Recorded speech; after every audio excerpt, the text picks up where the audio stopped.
It's time to start transmuting other people's negative energy into your own blessings when other people are sending negative energy your way. Get serious about your affirmations ASAP. Start saying things like, every ounce of hate that gets sent my way multiplies my blessings. Every bad vibe they send me makes me prettier, richer, and more successful. Every bad vibe they send me makes me prettier, richer, and more blessed. Every nasty word spoken about me puts me further in alignment with abundance, love, and good health. If people are sending hatred and jealousy towards you, it means you must be doing something right, so don't stop what you're doing. Haters are always going to hate. They have nothing better to do, so it's time we just start transmuting their negative energy into our own blessings. This is your reminder that nonchalant men do not deserve the time of day, and all girls deserve princess treatment. When manifesting love, it's important to specify the type of treatment that you expect to receive.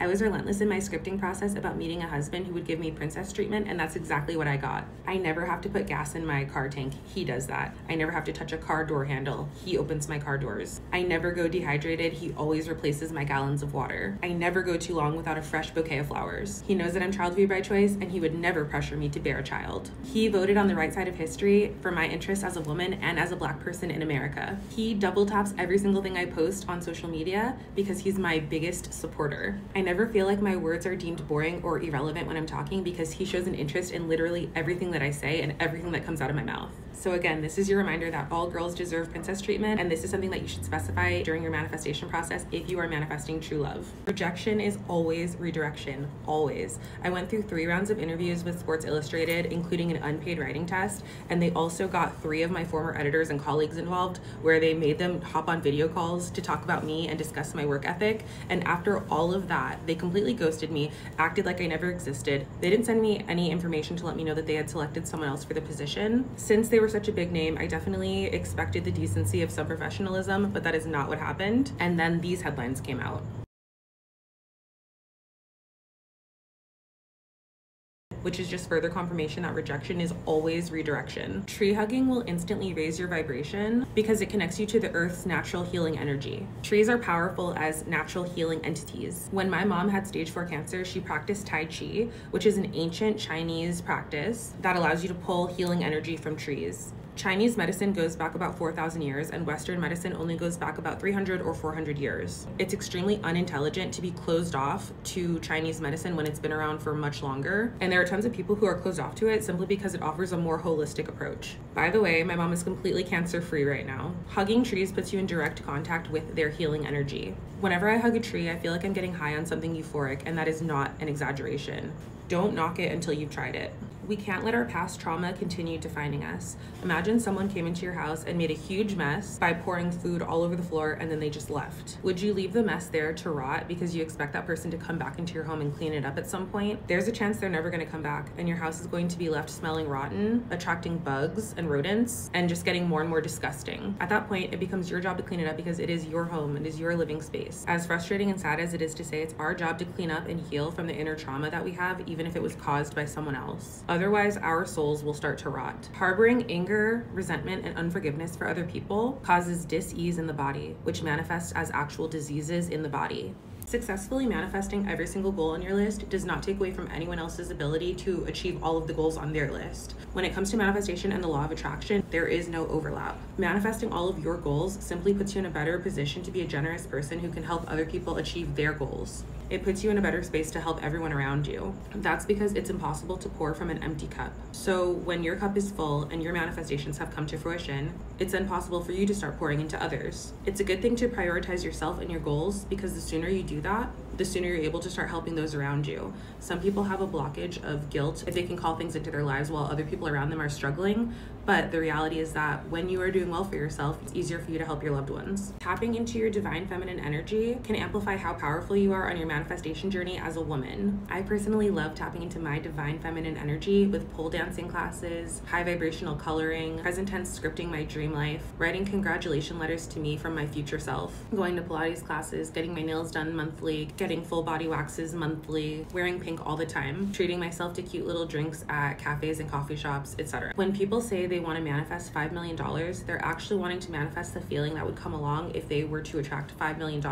The feeling of financial freedom, the feeling of not having to worry about bills, the feeling of being able to wake up when you want and do whatever it is that you want to do with your day, the freedom of having peace of mind without any financial stresses. When people say they want to manifest their soulmate, they're really looking to manifest the feeling of being loved and cherished. That being said, in some cases we need to manifest the feeling of living life in the wish fulfilled, as Neville Goddard says. When doing this, it means we're focused more on the feeling of what would come with that manifestation more than the manifestation itself. Our life today is a creation of the thoughts and beliefs we had yesterday, last week, last month, last year. So our life next month and in the future is a product of the thoughts and beliefs we're having right now. Life just simply needs to catch up. I'm actively rejecting some of the things I'm seeing in my 3D reality because I know and understand that better is coming if I can shift my mindset right now. Self-love comes in the form of discipline. Loving yourself enough to stop bed rotting all day. Loving yourself enough to stop eating fast food every day. Loving yourself enough to cut off contact with situationships who just want to use you for your body. Loving yourself enough to cut off contact with fake friends who treat you like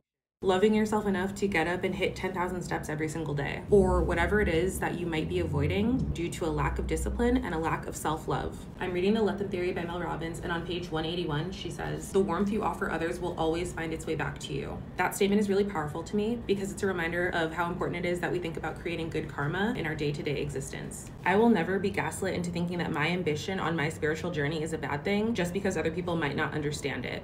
Being a self-starter who has spirituality on my side is my superpower. After learning from Napoleon Hill, I know that billionaires like Andrew Carnegie, Thomas Edison, and Henry Ford use the law of attraction to build their success, so I'm simply following their route, and this is one detail about myself that I wouldn't change for anything. Youth is limited, but money will always circulate back to you. Tomorrow isn't promised, so putting off your dreams until tomorrow is ridiculously stupid. If you feel unsafe expressing yourself on social media because others have judged you and criticized you, here are some affirmations that will give you more peace of mind. I am worthy of being seen for who I truly am. It is safe for me to express my truth. I no longer hide my authenticity to make others comfortable. My message is more valuable than my silence, and I deserve to be heard. EFT tapping is one of my favorite manifestation methods because it combines ancient acupressure with modern psychology to create rapid transformation in your life. It involves tapping on certain meridian points to address emotional distress and improve your overall well-being. It helps rewire limiting beliefs that are stored in your subconscious, and it teaches your body to start feeling safe receiving the manifestations that you're asking for. When EFT tapping, you'll tap the top of your head, your third eye chakra, beneath your eyes, your temples, under your nose, your chin, collarbones, and on the outside of your boobs. While tapping on your meridian points, you'll use that time to call in your manifestations. I am abundant. I am wealthy. You'll obviously take a little bit more time doing it. I'm just rushing through to show an example, but you will tap your meridian points as you say your affirmations. In the end, I know that how much I loved myself and how much I loved others is what will count the most. The dollar amount I earned will be completely irrelevant. The job titles I had will be completely irrelevant. The car I drove will be completely irrelevant. I live for love, and I'm proud to embrace that because love is the universal unifier. Stop rejecting compliments from people. It doesn't make you look humble and modest. It actually just makes you look really insecure. I boldly say thank you to every single compliment I receive because I know I deserve to be complimented.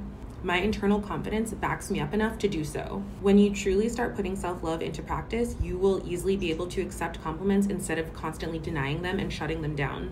Accepting compliments is a manifestation practice because it puts you in receiving mode. If you can receive compliments and good words about yourself, then you can receive the manifestations that are on your heart. Physical movement in the midst of depression is the ultimate act of self-love. When I'm sad, I'll book myself a reservation at dance class, and I do that because I love myself. It's much easier to curl up in a ball when you're sad and hide away from the world, but giving your body physical movement to release some of the negative tension and the negative energy that's pent up inside you can be a total game changer, and I've experienced this firsthand. We have to remember that our haters are deeply unfulfilled human beings. An obvious red flag of a person who lacks fulfillment is a person who will complain about you to anyone who will listen to them, but they never speak directly to your face about the qualms that they have with you. Knowing that they're directing all of their energy towards you instead of bettering themselves is the most obvious sign that they are deeply unfulfilled. They are simply trying to distract from their own downfalls by focusing on yours. Haters are always going to be out there, but we should never dim our shine because of them. Aristotle, Socrates, and Plato were preaching the message of the law of attraction before that term was even coined. Ancient wisdom should never be dismissed, and in fact, it should be thoroughly embraced, especially by anyone who has dreams of living a fulfilling and successful life. The writing a congratulations letter to my future self manifestation method is one of my favorite manifestation methods of all time because it helps you emotionally embody your manifestation as if it's already real. Plus, it activates gratitude and celebration energy, which puts you at a higher vibration for manifesting. If you actually want manifestation to work for you, you need to physically write everything down in present tense. I have multiple journals dedicated to manifesting my dreams. It has worked for me in meeting my husband, landing countless job opportunities, calling in brand deals, traveling to multiple locations, and so much more. Writing things down in present tense looks like, quote, "I'm so grateful that I've opened my wellness studio and that it is so successful and thriving." I wouldn't write something like, "I want to open a wellness studio someday." Writing or saying that you want it keeps it as a want forever. Writing about it as if it's already real is the key. Grounding is one of my favorite manifestation techniques because it directly connects me with the earth that God created as I work to create better outcomes in my reality. Grounding requires being barefoot with the earth as you're meditating and manifesting on your goals and dreams. My two favorite places for grounding are anywhere with soft sand or anywhere with soft grass. A few things that can just instantly raise your vibration are EFT tapping, grounding in nature, tree hugging, dancing, grooming and personal upkeep, socializing with high vibrational people, present tense scripting in a journal, reading and researching law of attraction content in books and podcasts, and the list goes on. If you ever feel like you are in a low vibration, you have so many options of things that you can do to get yourself at a higher vibration, which makes it easier for you to manifest beautiful things into your life. It is okay to remove monitoring spirits from having access to you. If weirdos, creeps, and lurkers are looking at every single thing you post on social media, but they're not engaging with anything, they're literally just spying on your life, it is perfectly okay to remove them. You don't necessarily need low vibrational people with low vibrational energy laying eyes on everything that you're doing in your life, especially when it comes to your manifestation process and the spiritual journey that you're on. The easiest way to manifest money is by giving money away. When you yourself are generous with an unconditional heart, you will be blessed with financial blessings. When I was at my brokest, I gave the last $5 of cash that I had to a homeless man in a Starbucks parking lot. And that was the day I came home to my first ever box of PR from my favorite childhood drink brand. I also received an email that day from one of my freelance writing roles that they wanted to upgrade my freelance role to a full-time salary position. And on that same day, my old cocktail waitressing job reached out to me and told me that I had an uncashed check of money that I needed to come pick up from a job that I hadn't worked at for like a year. When you're a giving and generous person, seeing a return on financial blessings doesn't always happen that instantly, but it does always work. When you create good karma for yourself, good karma always comes back around for you. But you have to trust and you have to be willing to give without expecting anything in return. Forgiving someone doesn't mean allowing them to stay in your life. Forgiving other people is for you, not for them. One example is that I have now forgiven the people who I once deeply and dearly loved after finding out that they voted on the wrong side of history. However, they no longer have access to me because I practice self-love, I have self-respect, and I prioritize protecting my energy and my peace of mind. What exactly is good energy and bad energy made out of?